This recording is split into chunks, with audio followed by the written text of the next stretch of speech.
Hello children, welcome for today's biology class. So today we are going to continue the chapter chemical coordination and integration. Today we are going to cover parathyroid gland, thymus gland and adrenal gland. So first let us study regarding parathyroid gland. So this parathyroid gland, there are 4 pea-sized structure. It is present on the back side of thyroid glands. Can you see? So on the back side of thyroid gland, it is present. It is situated on the posterior surface. They are small oval glands, 2 on each side. The parathyroid gland, it releases the hormone called parathormone. So when the level of calcium ions in the plasma decreases, PTH is secreted. It increases the level of calcium ions in blood. How do they increase? By, in case if you are eating less calcium rich food, then the bone, from the bone, the demineralization occur, that is dissolution of bones occur, and from there that calcium will be mobilized to blood. So it's, apart from that, it stimulates reabsorption of calcium ions from the alimentary canal also. So like that, in this ways it increases calcium ions in the blood, either by demineralization or by stimulating the reabsorption of calcium ions from alimentary canal. So as it increases calcium ions in the blood, it is called as hypercalcemic hormone.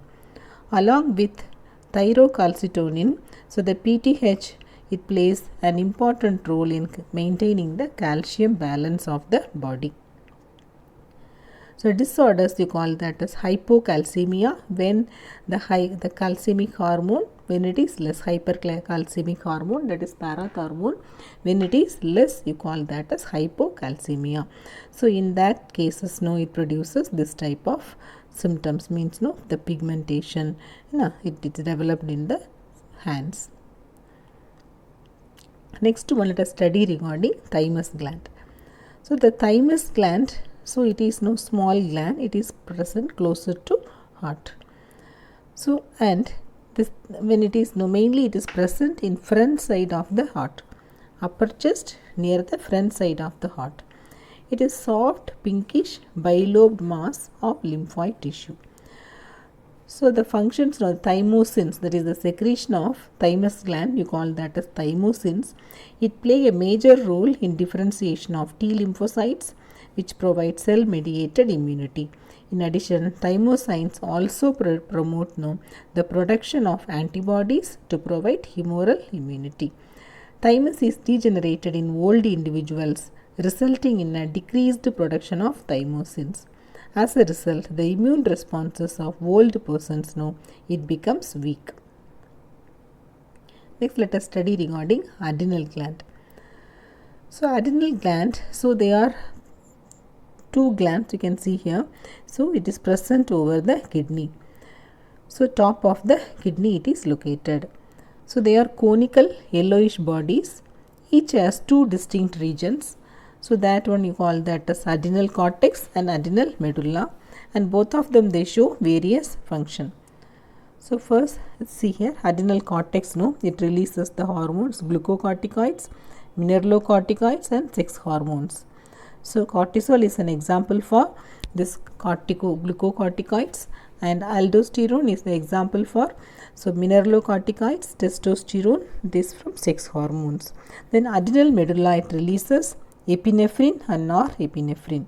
Okay, this is the kidney. Above that you can see the adrenal gland. So this is adrenal cortex outside, and the inner one you call that as adrenal medulla. So first let us study regarding the medullary hormone. So they are adrenaline or epinephrine and noradrenaline or norepinephrine. These hormones commonly called as catecholamines. This adrenaline or noradrenaline, they are known as emergency hormones because they are produced during any kind of emergency, and you call them as the hormones of flight, fright or fight. These hormones increases alertness and pupillary dilation and rising of hairs, sweating, etc. So these hormones, they increase the heartbeat.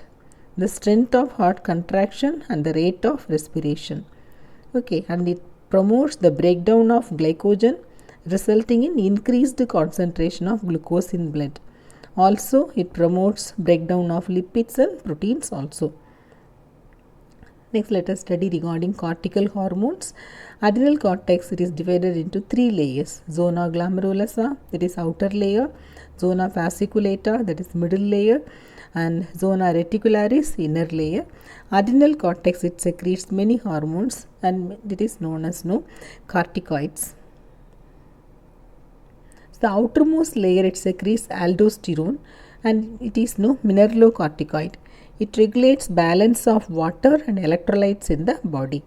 The middle layer, it secretes glucocorticoids. Cortisol is an example. Glucocorticoid, it stimulates gluconeogenesis, lipolysis and proteolysis. So the cortisol is involved in maintaining the cardiovascular system and kidney functions. Cortisol, it produces anti-inflammatory reactions and suppresses the immune response. It also stimulates the production of erythrocytes also. The middle layer or innermost layer and innermost layer, both they secrete small amount of androgenic hormones. These play important role in the growth of axial hair, pubic hair and facial hair during puberty. Okay, so we studied regarding adrenal cortex hormone and adrenal medullary hormones. The disorders of this hormone, sometimes it produces abnormal pigmentation.